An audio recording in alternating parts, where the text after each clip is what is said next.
Hi guys, Football-ManagerYouthDevelopment.co.uk here. In this episode we're going to be reviewing the player role of the ball-winning midfielder. The ball-winning midfielder role should be a very important part of your team. Whenever I'm creating a tactic, I do like to include this role as part of my tactic. This just adds a little bit of steel to your midfield and can go really good with some other creative players you've got in your team. You only have to think back to the really strong Arsenal and Man United teams where they had the likes of Roy Keane or Patrick Vieira in their team, or most recently where Chelsea have got Nemanja Matic. You can see just how much of an important role the ball-winning midfielder role can be. On your screen at the moment you'll be seeing some really good ball-winning midfielders for Football Manager 2015. In this episode we're going to be reviewing the key attributes for this player role, and I'm also going to be showing you some really good younger players that can play in that position as well.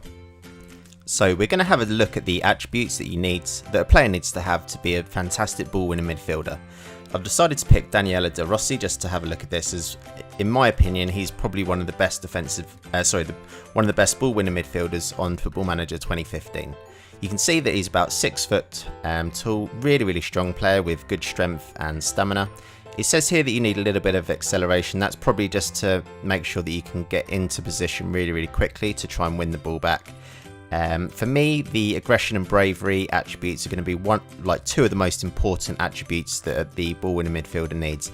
It's no good having somebody that's good at tackling, with good marking and things like that, if they're not going to be able to put their foot into a tackle. So whenever I'm looking for a ball-winning midfielder, I'm always looking for aggression and good bravery. Of course, tackling is going to be really important, and of course work rate, teamwork and positioning are all going to be very important as well. Your ball-winning midfielder needs to be in the right position at the right time in order to intercept the ball, and so they need to work really hard, and they need to have good anticipation as well. I think that's going to be another key attribute to make sure that your ball-winning midfielder has. Just a really quick clip of what you can expect from a ball-winning midfielder.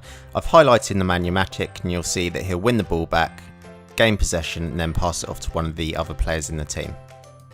To round this video off, I just wanted to show you a couple of younger players that can play in the ball-winning midfielder position. So on your screen you will be seeing Kramer and James McCarthy of Everton. These are quite good examples of just some sort of younger ball-winning midfielders that you could look to buy on Football Manager 2015.